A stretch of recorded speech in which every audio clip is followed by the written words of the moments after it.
ओम शांति।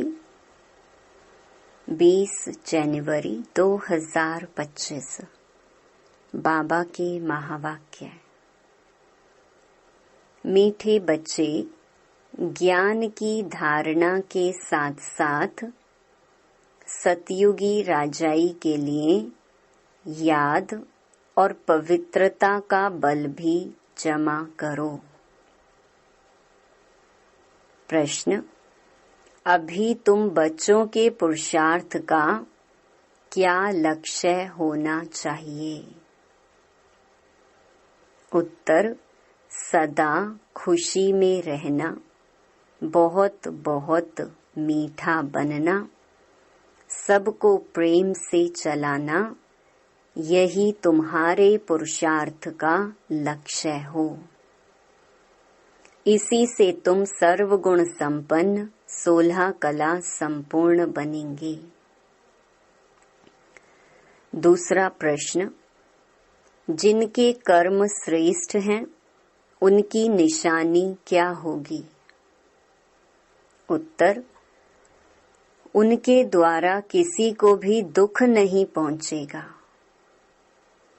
जैसे बाप दुख हरता सुख करता है, ऐसे श्रेष्ठ कर्म करने वाले भी दुख हरता सुख करता होंगे। गीत: छोड़ भी दे आकाश सिंहासन। ओम शांति। मीठे मीठे रूहानी बच्चों ने गीत सुना। यह मीठे मीठे रूहानी बच्चे किसने कहा? दोनों बाप ने कहा। निराकार ने भी कहा तो साकार ने भी कहा। इसीलिए इनको कहा जाता है बाप व दादा। दादा है साकारी।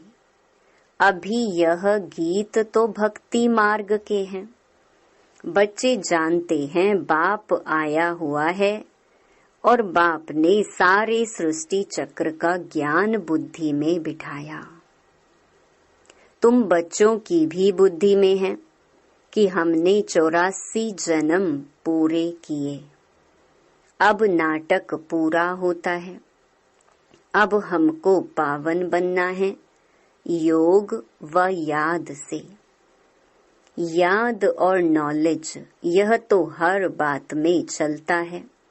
बैरिस्टर को जरूर याद करेंगे और उनसे नॉलेज लेंगे। इसको भी योग और नॉलेज का बल कहा जाता है। यहाँ तो यह है नई बात। उस योग और ज्ञान से बल मिलता है हद का। यहाँ इस योग और ज्ञान से बल मिलता है बेहद का, क्योंकि सर्वशक्तिमान अथॉरिटी है। बाप कहते हैं, मैं ज्ञान का सागर भी हूँ। तुम बच्चे अब सृष्टि चक्र को जान गए हो। मूल वतन, सूक्ष्म वतन सब याद है। जो नॉलेज बाप में है वह भी मिली है। तो नॉलेज को भी धारण करना है और राजाई के लिए बाप बच्चों को योग और पवित्रता भी सिखलाते हैं। तुम पवित्र भी बनते हो, बाप से राजाई भी लेते हो। बाप अपने से भी ज्यादा मर्तबा देते हैं। तुम 84 जन्म लेते लेते मर्तबा गंवा देते हो। यह नॉलेज तुम बच्चों को अभी मिली है। ऊंच ते ऊंच बनने की नॉलेज ऊंच ते ऊंच बाप द्वारा मिलती है। बच्चे जानते हैं अभी हम जैसे कि बाप दादा के घर में बैठे हैं। यह दादा ब्रह्मा माँ भी है। वह बाप तो अलग है, बाकी यह माँ भी है। परंतु यह मेल का चोला होने कारण फिर माता मुकर्रर की जाती है। इनको भी एडॉप्ट किया जाता है। उनसे फिर रचना हुई है। रचना भी है एडॉप्टेड। बाप बच्चों को एडॉप्ट करते हैं वर्षा देने के लिए। ब्रह्मा को भी एडॉप्ट किया है। प्रवेश करना व एडॉप्ट करना बात एक ही है। बच्चे समझते हैं और समझाते भी हैं। नंबरवार पुरुषार्थ अनुसार सबको यही समझाना है कि हम अपने परम पिता परमात्मा की श्रीमत पर इस भारत को फिर से श्रेष्ठ ते श्रेष्ठ बनाते हैं, तो खुद को भी बनना पड़े। अपने को देखना है कि हम श्रेष्ठ बने हैं। कोई भ्रष्टाचार का काम कर किसको दुख तो नहीं देते हैं। बाप कहते हैं, मैं तो आया हूँ बच्चों को सुखी बनाने, तो तुमको भी सबको सुख देना है। बाप कभी किसको दुख नहीं दे सकता। उनका नाम ही है दुख हरता सुख करता। बच्चों को अपनी जांच करनी है। मनसा वाचा कर्मणा हम किसको दुख तो नहीं देते हैं। शिव बाबा कभी किसको दुख नहीं देते। बाप कहते हैं, मैं कल्प कल्प तुम बच्चों को यह बेहद की कहानी सुनाता हूँ। अब तुम्हारी बुद्धि में है कि हम अपने घर जाएंगे, फिर नई दुनिया में आएंगे। अब की पढ़ाई अनुसार अंत में तुम ट्रांसफर हो जाएंगे। वापस घर जाकर फिर नंबरवार पार्ट बजाने आएंगे। यह राजधानी स्थापन हो रही है। बच्चे जानते हैं, अभी जो पुरुषार्थ करेंगे वही पुरुषार्थ तुम्हारा कल्प कल्प का सिद्ध होगा। पहले पहले तो सभी को बुद्धि में बिठाना चाहिए कि रचता और रचना के आदि मध्य अंत की नॉलेज को बाप के सिवाय कोई नहीं जानते हैं। ऊंच ते ऊंच बाप का नाम ही गुम कर दिया है। त्रिमूर्ति नाम तो है, त्रिमूर्ति रास्ता भी है, त्रिमूर्ति हाउस भी है। त्रिमूर्ति कहा जाता है ब्रह्मा विष्णु शंकर को। इन तीनों का रचयिता जो शिव बाबा है, उस मूल का नाम ही गुम कर दिया है। अभी तुम बच्चे जानते हो, ऊंच ते ऊंच है शिव बाबा, फिर है त्रिमूर्ति। बाप से हम बच्चे यह वर्षा लेते हैं। बाप की नॉलेज और वर्षा यह दोनों स्मृति में रहें तो सदैव हर्षित रहेंगे। बाप की याद में रहे फिर तुम किसको भी ज्ञान का तीर लगाएंगे तो अच्छा असर होगा। उसमें शक्ति आती जाएगी। याद की यात्रा से ही शक्ति मिलती है। अभी शक्ति गुम हो गई है क्योंकि आत्मा पतित तमो प्रधान हो गई है। अब मूल फिक्रात यह रखनी है कि हम तमो प्रधान से सतो प्रधान बने। मन मना भव का अर्थ भी यह है। गीता जो पढ़ते हैं उनसे पूछना चाहिए, मन मना भव का अर्थ क्या है।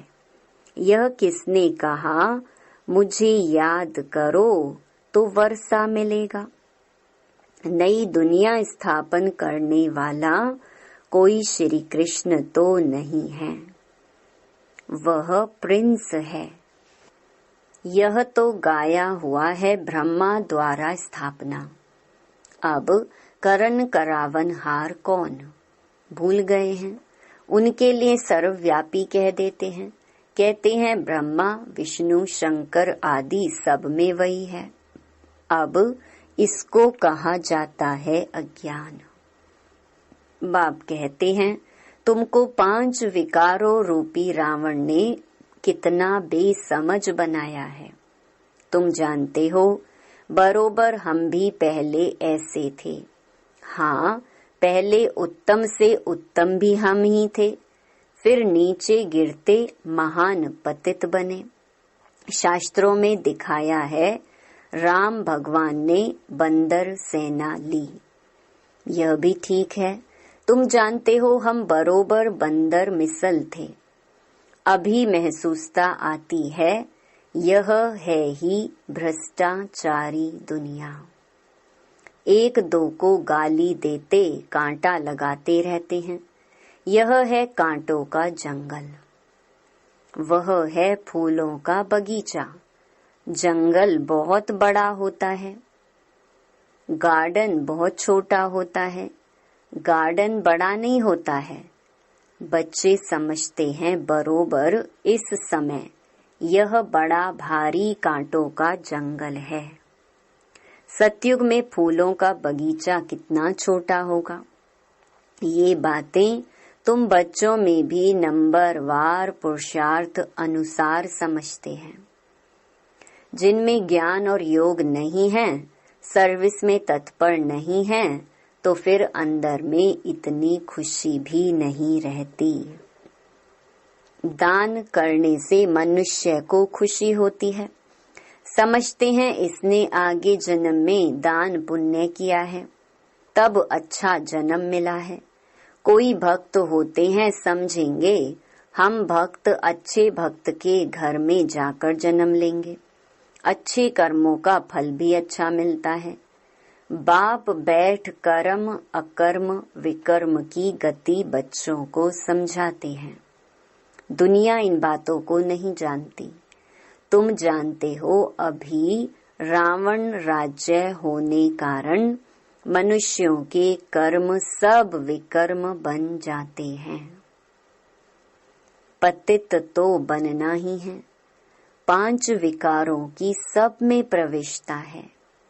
भल दान पुण्य आदि करते हैं, अल्पकाल के लिए उसका फल मिल जाता है, फिर भी पाप तो करते ही हैं। रावण राज्य में जो भी लेन देन होती है वह है ही पाप की।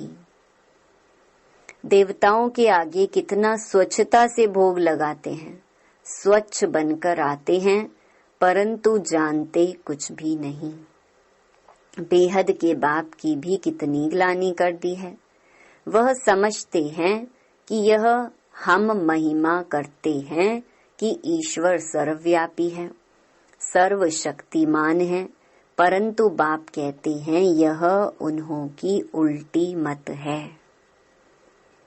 तुम पहले पहले बाप की महिमा सुनाते हो कि ऊंच ते ऊंच भगवान एक है। हम उनको ही याद करते हैं। राजयोग की एम ऑब्जेक्ट भी सामने खड़ी है। यह राजयोग बाप ही सिखलाते हैं। श्री कृष्ण को बाप नहीं कहेंगे, वह तो बच्चा है। शिव को बाबा कहेंगे, उनको अपनी देह नहीं। यह मैं लोन पर लेता हूँ, इसीलिए इनको बाप दादा कहते हैं। वह है ऊंच ते ऊंच निराकार बाप। रचना को रचना से वर्षा मिल न सके। लौकिक संबंध में बच्चे को बाप से वर्षा मिलता है, बच्चे को तो मिल ना सके। अब बाप ने समझाया है, तुम आत्माएं हमारे बच्चे हो। प्रजापिता ब्रह्मा के बच्चे बच्चियां हो। ब्रह्मा से वर्षा नहीं मिलना है, बाप का बनने से ही वर्षा मिल सकता है। यह बाप तुम बच्चों को सम्मुख बैठ समझाते हैं। इनके कोई शास्त्र तो बन नहीं सकते।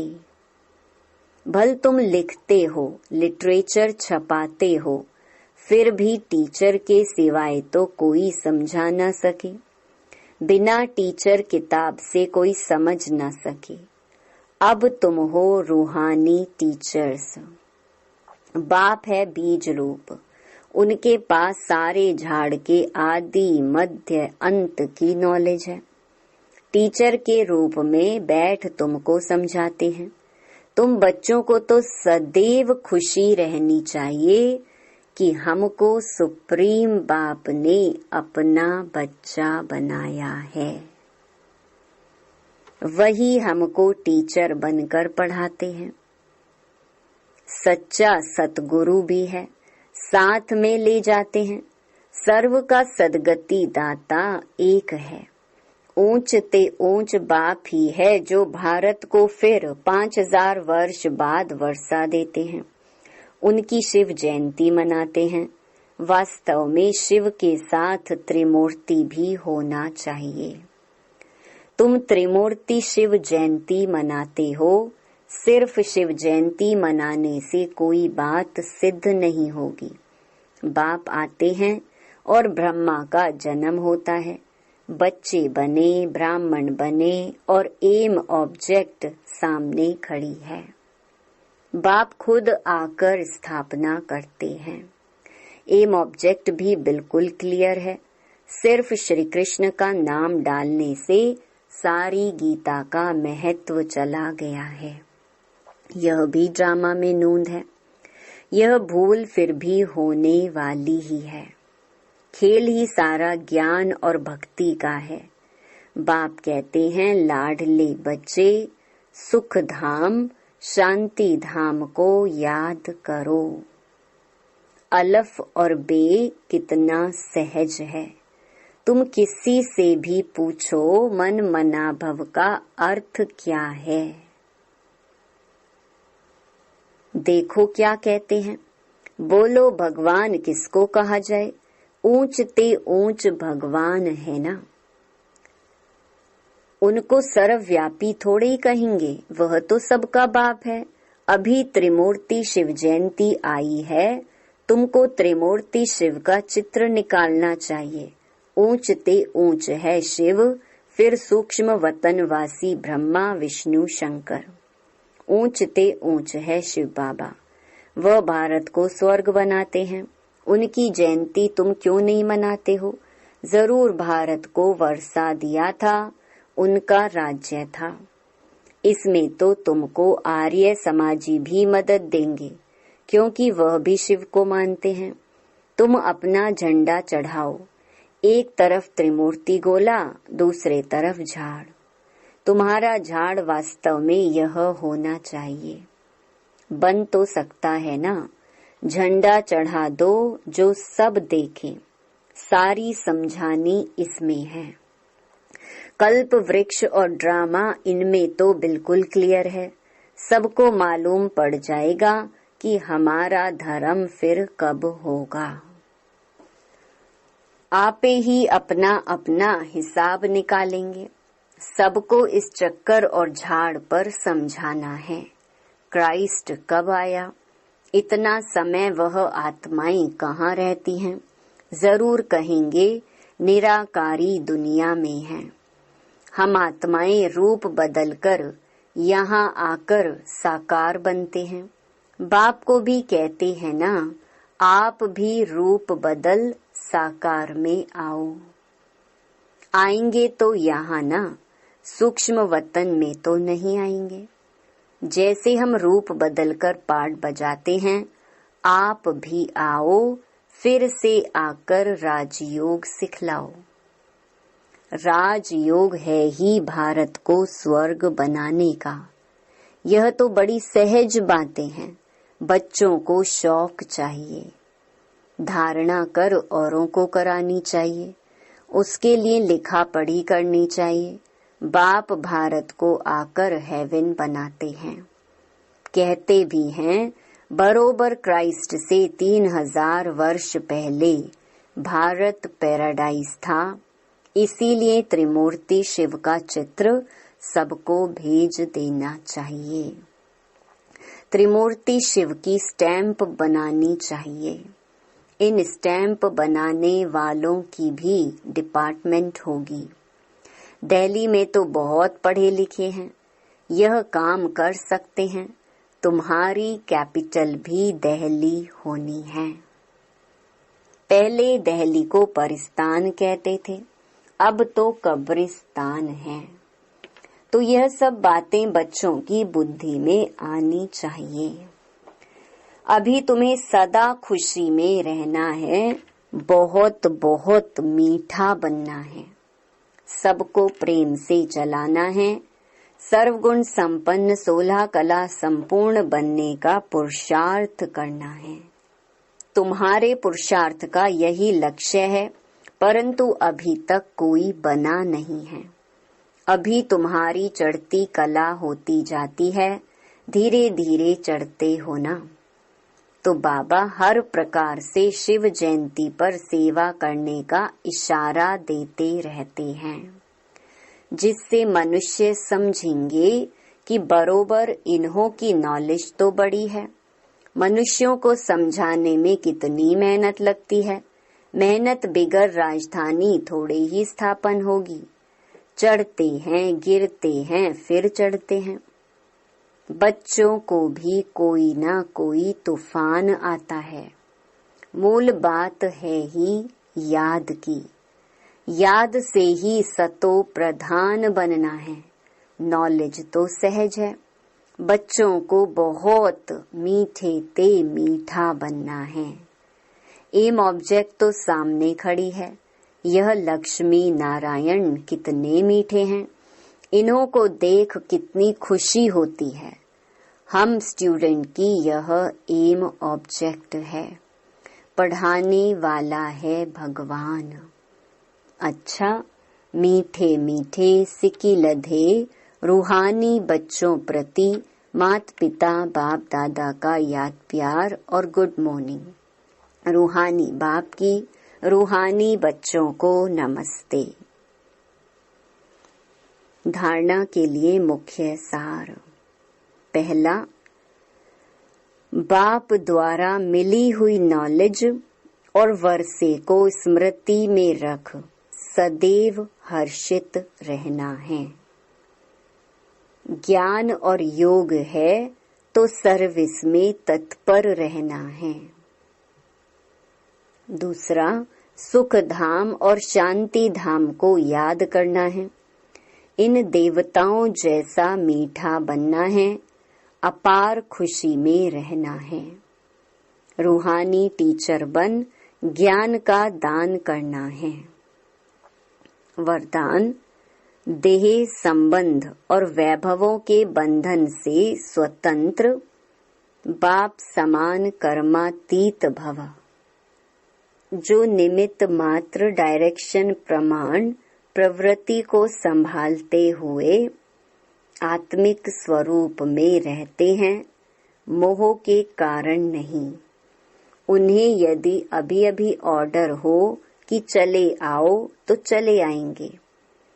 बिगुल बजे और सोचने में ही समय ना चला जाए तब कहेंगे नष्टो मोहा।